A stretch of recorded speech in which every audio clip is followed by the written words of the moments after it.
नमस्कार, मी गार्गी गोरेगावकर न्यूज 18 लोकमत मध्ये तुम्हा सर्वांचे स्वागत करते। तर आता आपण बातम्या पाहणार आहोत 25 मिनिटात 50। अजित पवारांच्या मुख्यमंत्री पदाच्या वक्तव्यावरून मंत्री हसन मुश्रीफांनी प्रतिक्रिया दिली आहे। दादांना मिश्किल वक्तव्य करण्याची सवय आहे, दादांनी केलेला तो विनोद आहे असं मुश्रीफांनी म्हटलंय।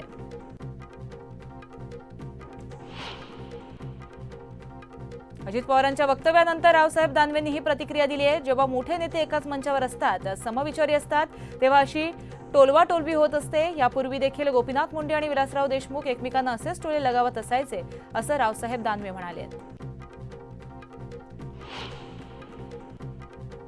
राष्ट्रवादीकडून नवीन गाणं लॉन्च करण्यात आलंय। काम करत आलोय, काम करत राहू अशी नवी टॅगलाईन या गाण्यातून स्पष्ट करण्यात आली आहे। अजित पवारांच्या जनसन्मान यात्रेला नाशिकमधून सुरुवात झाली आहे। अजित पवारांनी थेट रस्त्यावर उतरून नागरिकांशी संवाद साधलाय। योजनेचं ब्रँडिंग करण्यासाठी गुलाबी रंगानं बस सजवण्यात आली असून बसवर लक्षवेधी फोटो लावण्यात आले आहेत। यात्रेद्वारे सरकारच्या योजनांची माहिती लोकांपर्यंत पोहोचवणार अशी माहिती अजित पवारांनी दिली आहे। विरोधकांना जे योग्य वाटतं ते त्यांनी करावं, विरोधकांना टीका करायची ती करू द्या असं म्हणत अजित पवारांनी विरोधकांवर हल्लाबोल केलाय।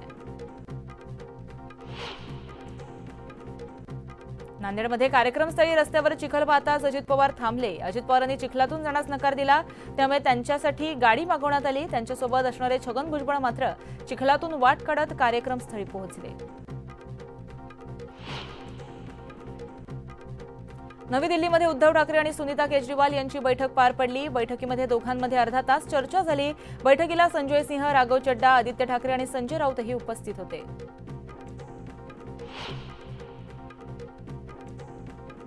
उबाटा पक्षाविरोधात भाजप अधिक आक्रमक होणार आहे। ठाकरेंच्या बालेकिल्ल्यांना सुरुंग लावण्याची रणनीती आखण्यात आली असून मुंबईसह कोकणात सर्वाधिक जागा जिंकण्याचं लक्ष्य ठेवण्यात आलंय। उबाटातील नाराजांना भाजपमध्ये आणण्याचा प्रयत्नही केला जाणार आहे। विधानसभेसाठी देवेंद्र फडणवीस ऍक्शन मोडवर आले आहेत। भाजप आमदारांचे प्रश्न फडणवीस मार्गी लावणार आहेत। भाजप आमदारांच्या निवेदनांवर चर्चेतून मार्ग काढला जाणार आहे। विधानसभेत जास्तीत जास्त जागा निवडून आणणार असा निर्धार अजित पवारांनी केलाय। प्रत्येक पक्षाकडे असलेल्या जागा त्यांच्याकडे राहतील, मात्र जागा बदलण्याची गरज असेल तर सर्व पक्षांची तयारी आहे असं अजित पवारांनी सांगितलंय। विधानसभा निवडणुकीमध्ये 80 ते 90 सीट मागणार आणि सर्वात मोठा पक्ष होऊन महायुतीत सत्तेत येणार। त्यानंतर तिन्ही नेते बसतील आणि ज्याच्याकडे जास्त जागा असतील त्या पक्षाचा मुख्यमंत्री होण्यास हरकत नाही असं वक्तव्य धर्मराव बाबा अत्राम यांनी केलंय। मागच्या लोकसभा निवडणुकीमध्ये विरोधी पक्षांनी संविधान बदलणारं आरक्षण काढणार असा नरेटिव्ह सेट करून लोकांची दिशाभूल केली। लोकांनी त्यांच्यावर विश्वास ठेवला आणि त्याची मोठी किंमत महायुतीला चुकवावी लागली असं अजित पवार म्हणाले। लोकसभेला जे झालं ते विधानसभेला होऊ नये, फेक नरेटिव्हला योग्य उत्तर देणार असा इशारा अजित पवारांनी दिलाय। महाविकास आघाडीच्या फेक नरेटिव्हवर महायुतीनं रॅपच्या माध्यमातून उत्तर दिलंय। राज्यातील प्रत्येक विषयाला हात घालत महायुतीनं महाविकास आघाडीवर शेलक्या शब्दात जोरदार टीका केली आहे। खोटं बोलून मतं मिळवली, त्यामुळे मस्ती आली आहे का, हा रॅप सगळीकडे सध्या व्हायरल होतोय। भाजपचे खासदार अशोक चव्हाण यांच्या कुटुंबातूनच त्यांना बंडाचा इशारा देण्यात आलाय। मिनल खदगावकर यांनी निवडणुकीपूर्वीच बंडाचा इशारा दिलाय। 2 वेळा माघार घेतली, मात्र आता माघार नाही, संधी दिली नाही तर अपक्ष लढणार असा थेट इशाराच त्यांनी दिलाय। नाशिकमध्ये अजित पवारांनी शरद पवार गटाचे नेते श्रीराम शेटे यांची भेट घेतली। श्रीराम शेटे यांच्या कादवा सहकारी कारखान्यालाही अजित पवारांनी भेट दिली। श्रीराम शेटे नाशिक जिल्ह्यातील एक महत्त्वाचे नेते म्हणून असून झिरवळांच्या बॅनरवर देखील त्यांचे फोटो झळकवण्यात आले आहेत। रवी राणा हे छपरी नेते आहेत अशी खोचक टीका अभिजित अडसूळ यांनी केली आहे। ही अशी लोक महायुतीत असतील तर शिवसेना महायुतीमधून बाहेर पडणार हे निश्चित असाही इशारा अडसूळ यांनी दिला आहे।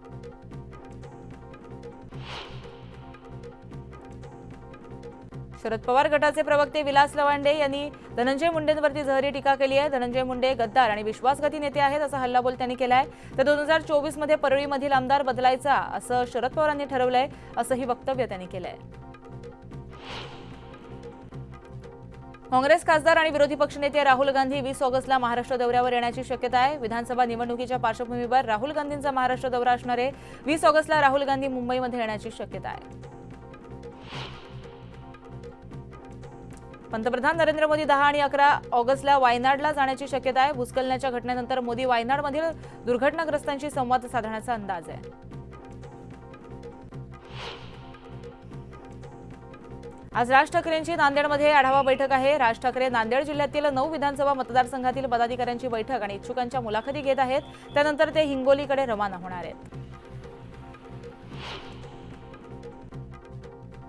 मनोज जरांगे पाटलांनी पुन्हा एकदा सरकारवर जोरदार टीका केली आहे। सरकार शुद्ध फसवणूक करतंय, शांतता रॅलीत त्यांना धिंगाणा घालायचा आहे असा आरोप जरांगेंनी केलाय। पण मराठा बांधवांनी संयम ठेवून राहावं असं आवाहन जरांगेंनी केलंय। फडणवीस आता टोळ्या निर्माण करतायत, त्यांच्याकडून मला घेरण्याचं काम सुरू आहे असा घणाघात मनोज जरांगे पाटलांनी केलाय। फडणवीसांचं जातीच्या विरोधात काम सुरू आहे अशी टीका देखील जरांगेंनी केली आहे। मराठा आरक्षण मिळालंच पाहिजे यावर आम्ही ठाम आहोत, पण शरद पवार, उद्धव ठाकरे आणि काँग्रेसनं त्यांची भूमिका स्पष्ट केलेली नाही। त्यावर जरांगेंना प्रश्न विचारला असता त्यांनी असा खोचक सवाल प्रसाद लाड यांनी उपस्थित केलाय। तर जरांगे आणि महाविकास आघाडीचा साटलोट तर नाही ना, त्यामुळे जरांगेंनी त्याबाबत भूमिका स्पष्ट करावी अशी मागणी देखील लाड यांनी केली आहे। ओबीसीतून मराठा आरक्षण देणार नाही, सरसकट कुणबी प्रमाणपत्र देणार नाही। राष्ट्रीय ओबीसी महासंघाच्या अमृतसर येथील अधिवेशनात जरांगे पाटील यांच्या मागणीविरोधात हे महत्त्वाचे ठराव पारित करण्यात आले आहेत। अधिवेशनात पारित केलेल्या सर्व 30 ठरावांबाबत सकारात्मक आहे असं आश्वासन शिवसेनेचे नेते किरण पांडव यांनी दिलं आहे। शेतकरी आणि दिव्यांगांसाठी आमदार बच्चू कडू उद्या संभाजीनगरच्या मोर्चा काढणार आहेत। या मोर्चामध्ये जवळपास 3 लाख शेतकरी सहभागी होणार आहेत। मात्र पोलिसांनी परवानगी नाकारल्यानं बच्चू कडू आक्रमक झालेत। पोलिसांनी मोर्चा थांबवण्याचं धाडस करू नये, आम्ही परवानगी नाकारली तरीही मोर्चा काढणारच असा थेट इशाराच त्यांनी यावेळी दिलाय।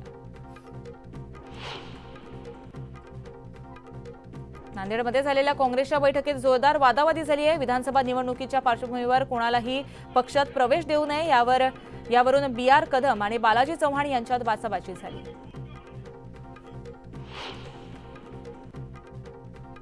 भाजपचा केशव उपाध्ये यांनी उद्धव ठाकरेंवर टीका केली आहे। स्वाभिमान गमावल्याचे सोपं उदाहरण म्हणजे उद्धव ठाकरे आहेत। भाजप आणि शिवसेना यांची वैचारिक युती होती, मात्र सत्ता आणि मुख्यमंत्री पदासाठी हिंदुत्वाचा विचार सोडत काँग्रेससोबत ठाकरेंनी युती केली असा हल्लाबोल त्यांनी केलाय। कांद्याच्या मुद्द्यावरून विरोधकांनी संसद भवनाच्या मुख्य दारावर विरोधाचं दर्शन केलंय।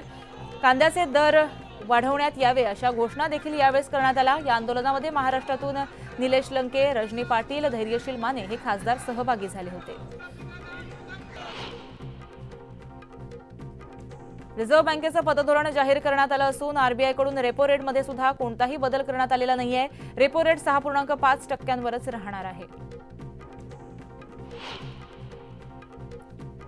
वक्फ बोर्डातील सुधारणांसंदर्भात सरकारच्या विधेयकाची प्रत आज संसदेत मांडली जाणार आहे। यावेळी विधेयक मांडण्यास काँग्रेस विरोध करणार असून हे विधेयक संसदेच्या स्थायी समितीकडे पाठवण्याची काँग्रेसची मागणी असणार आहे। पश्चिम बंगालचे माजी मुख्यमंत्री बुद्धदेव भट्टाचार्य यांचं निधन झालंय। वयाच्या 80व्या वर्षी त्यांनी अखेरचा श्वास घेतला। बुद्धदेव भट्टाचार्य हे बराच काळ आजाराशी झुंज देत होते। त्यांच्या निधनानंतर राजकीय विश्वातून त्यांना श्रद्धांजली वाहिली जाते। कोल्हापूरच्या कळंबा कारागृहामध्ये महिनाभरात केलेल्या झडाझडतीत तब्बल 46 मोबाईल सापडले, त्यामुळे कारागृहातील सुरक्षेचा प्रश्न ऐरणीवर आलाय। यापूर्वीही मोबाईल सापडल्यानं 12 जणांचं निलंबन आणि एकाला बडतर्फ करण्यात आलं होतं। वादग्रस्त IAS अधिकारी पूजा खेडकर यांचे वडील दिलीप खेडकर यांच्या अडचणीत वाढ झाली आहे। सरकारी कामामध्ये अडथळा आणल्याप्रकरणी तक्रार दाखल करण्यात आली आहे। या प्रकरणी तहसीलदार दीपक आकडे यांनी पोलीस ठाण्यामध्ये अर्ज दिला आहे। गुजरात ATSनं भिवंडीमध्ये छापेमारी केली आहे। तब्बल 800 कोटींचे MD ड्रग्ज जप्त करण्यात आले।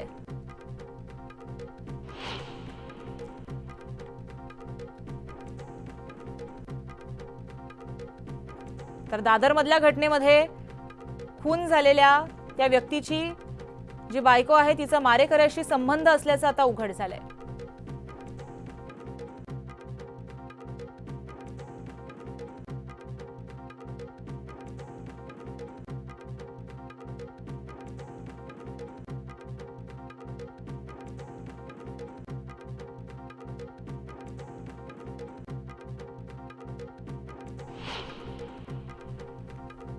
मुंबईतील सेंट जॉर्ज रुग्णालयात एका कर्मचाऱ्याचा उपचारादरम्यान मृत्यू झालाय। दरम्यान वेळेत उपचार न मिळाल्यामुळे मृत्यू झाल्याचा आरोप करत नातेवाईकांनी गोंधळ घातला।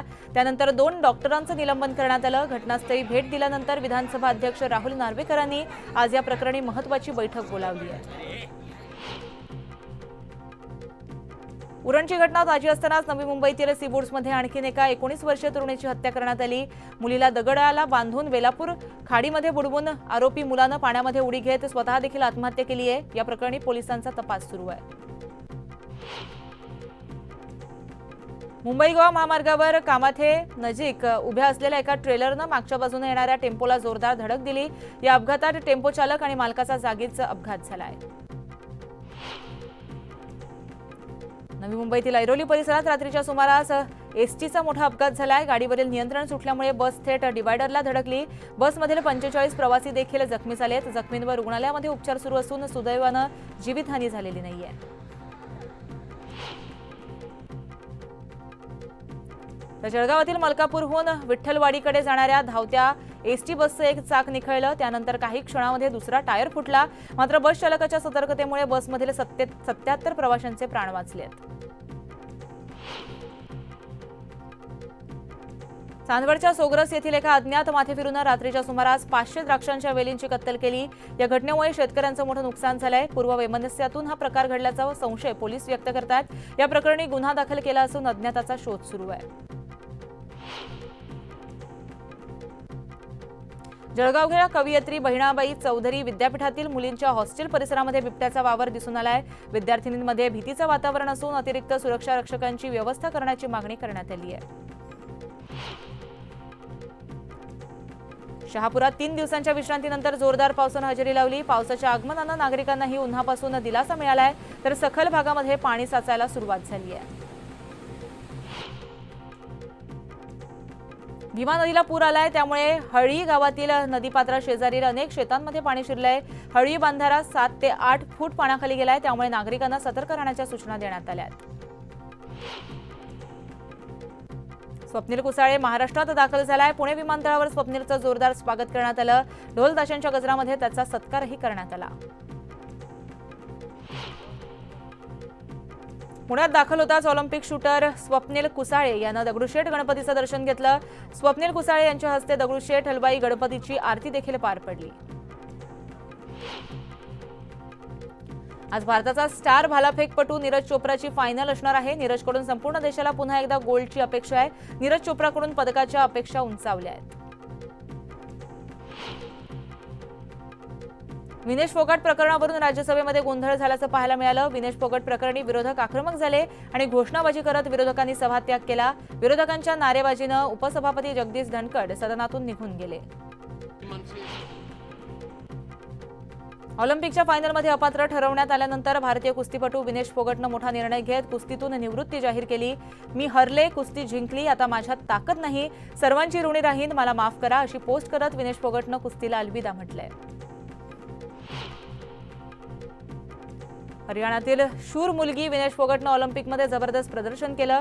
त्यामुळे भारतात तिचं स्वागत पदक विजेत्याप्रमाणेच होईल। तिला तोच मान आणि सुविधा दिल्या जाणार असं वक्तव्य हरियाणाचे मुख्यमंत्री नायाब सिंह सैनी यांनी व्यक्त केलंय। दरम्यान विनेशकडून निवृत्तीची घोषणा करण्यात आल्यानंतर कुस्तीपटू बजरंग पुनियानं एक पोस्ट करत एक मोठं विधान केलंय। विनेश, तू हरली नाहीस, तुला हरवण्यात आलं, तू आमच्यासाठी नेहमीच विजेती राहशील, तू भारताची कन्या आहेस, भारताची शान आहेस, असं ट्विट बजरंग पुनिया यांनी केलंय। सिंधुदुर्ग पुणे या मार्गासाठी विमानतळ प्राधिकरण आणि संरक्षण मंत्रालयानं अखेर परवानगी दिली असून 24 ऑगस्टपासून विमानसेवा सुरू होण्याची शक्यता आहे। प्रत्येक वीकेंडला सिंधुदुर्ग पुणे ही विमानसेवा सुरू करण्यात येणार आहे। सिंधुदुर्गातील कणकवली आणि सावंतवाडी रेल्वे स्थानकाच्या सुशोभीकरणाचं काम करण्यात आलंय। रेल्वे स्थानकाला बाहेरून विमानतळाचं स्वरूप देण्यात आलं। या सुशोभीकरणाचं उद्या खासदार नारायण राणे यांच्या हस्ते उद्घाटन होणार आहे। बुलढाण्याच्या चिखली तालुक्यातील मालगणी गावामध्ये एक धक्कादायक प्रकार समोर आलाय। एका महिलेच्या डोळ्यातून 7 ते 8 फूट पाण्याखाली गेलाय। त्यामुळे नागरिकांना सतर्क राहण्याची सूचना देण्यात आली आहे। बुलढाण्याच्या चिखली तालुक्यातील मालगणी गावामध्ये एक धक्कादायक प्रकार समोर आलाय। एका महिलेच्या डोळ्यातून 60 जिवंत आळ्या काढण्यात आल्या। 2 तासांच्या अवधीनंतर आळ्या काढण्यात यश आलंय। या प्रक्रियेनंतर महिलेचा डोळा देखील वाचलाय। छत्रपती संभाजीनगर शहराच्या विकासाला चालना देणारा प्रारूप आराखडा तब्बल 33 वर्षांनंतर डीपी युनिटकडून पालिका आणि राज्य सरकारला सादर करण्यात आलाय। आजपासून पालिकेमध्ये सर्वांसाठी नकाशे उपलब्ध करण्यात आल्यानं नागरिकांनी गर्दी केली आहे। बारामतीतील 3 हत्ती चौक सध्या चर्चेचा विषय बनलाय। हा मुख्य चौक असून त्याचं सुशोभीकरण केलं जात आहे, परंतु हा चौक पॅरिसच्या धर्तीवर केला जातोय, त्यामुळे नागरिकांना नाहक त्रासाला सामोरं जावं लागत असल्यामुळे मनसे आक्रमक झाली आहे। मनसे आंदोलन करते, पुलाचा आराखडा रद्द करावा अशी मागणी मनसेच्या वतीनं करण्यात आली आहे। शरद पवार गटानं सिंहगड रोड उड्डाणपुलावर आंदोलन केलंय। पूल तयार होऊनही वाहतुकीसाठी खुला केला नसल्यानं नागरिक आक्रमक झालेत। उद्घाटनाला नेत्यांचा वेळ मिळत नसल्यानं पुणेकरांचे हाल होत आहेत। पालखेड धरणातून मनमाड येवल्यासाठी पाण्याचं आवर्तन सोडण्यात आलं, त्यामुळे पाणी टंचाईनं ग्रस्त असलेल्या नागरिकांना दिलासा मिळाला आहे। तर इतर काही महत्त्वाच्या बातम्या आपण पाहणार आहोत, पण आता वेळ झाली एका छोट्याशा विश्रांतीची। तुम्ही कुठेही जाऊ नका, पाहत रहा न्यूज18 लोकमत।